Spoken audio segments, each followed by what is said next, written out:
समस्याओं का समाधान बताकर आपको सफलता के शिखर पर खड़ा करना चाहता हूँ। उस काम में लगा हूँ।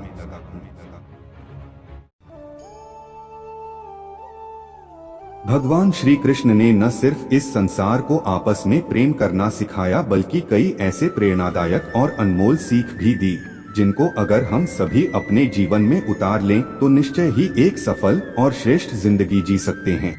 वहीं हम आपको अपने इस वीडियो में भगवान श्री कृष्ण के कुछ उत्तम विचारों को उपलब्ध करवा रहे हैं।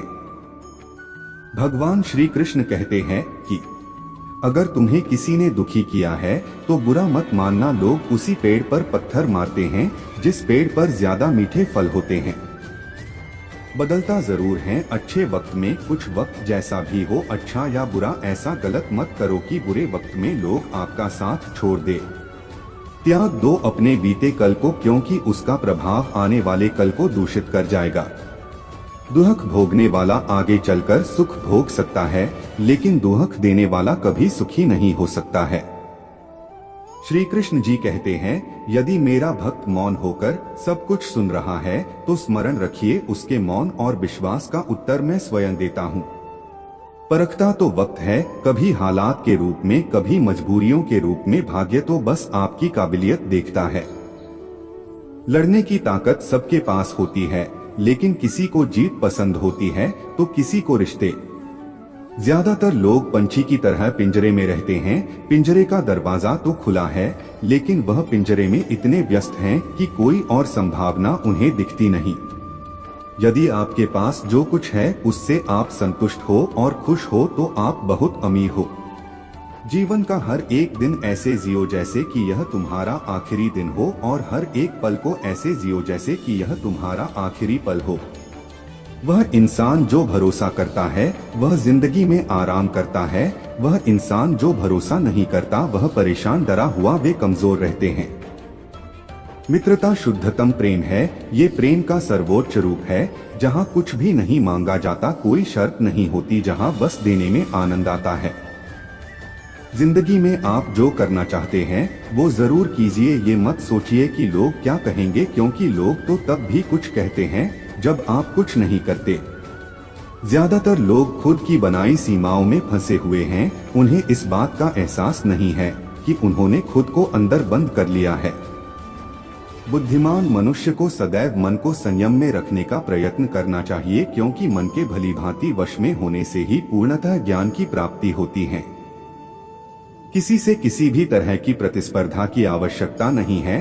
आप स्वयं जैसे हैं एकदम सही हैं। खुद को स्वीकारिए, खुद को वैसे ही स्वीकार करें जैसे आप हैं। और ये दुनिया का सबसे कठिन काम है, क्योंकि ये आपकी प्रशिक्षण, शिक्षा और संस्कृति के खिलाफ है। संपर्क नियमित रूप से बनाए रखना चाहिए, क्योंकि अजनबियों के शोर से ज्यादा अपनों की चुप्पी परेशान करती है।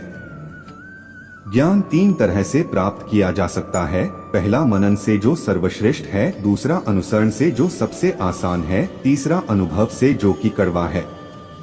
अगर किसी कार्य में हार ही माननी थी तो फिर सोचो कि इतनी देर से उसमें क्यों समय खराब किया। ऐसा कार्य करो जो सही हो, न कि जो आसान हो।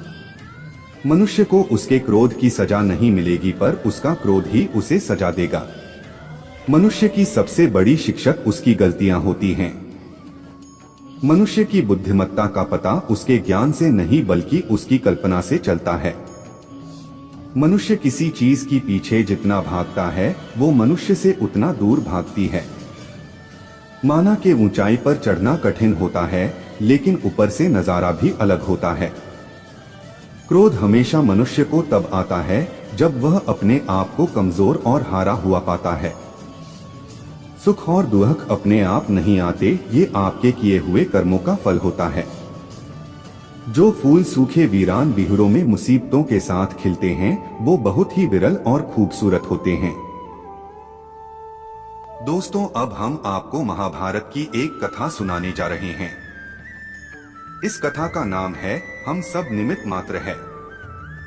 महाभारत का युद्ध चल रहा था। अर्जुन के सारथी श्री कृष्ण थे। जैसे ही अर्जुन का बाण छूटता कर्ण का रथ कोसों दूर चला जाता। जब कर्ण का बाण छूटता तो अर्जुन का रथ 7 कदम पीछे चला जाता।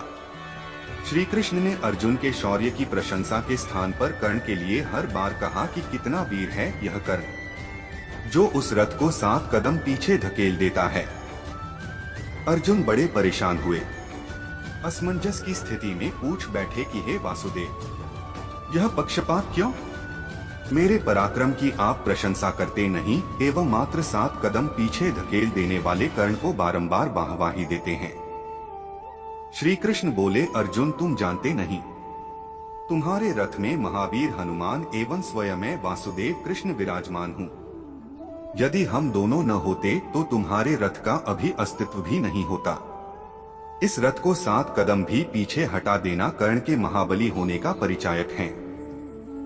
अर्जुन को यह सुनकर अपनी क्षुद्रता पर ग्लानि भी हुई।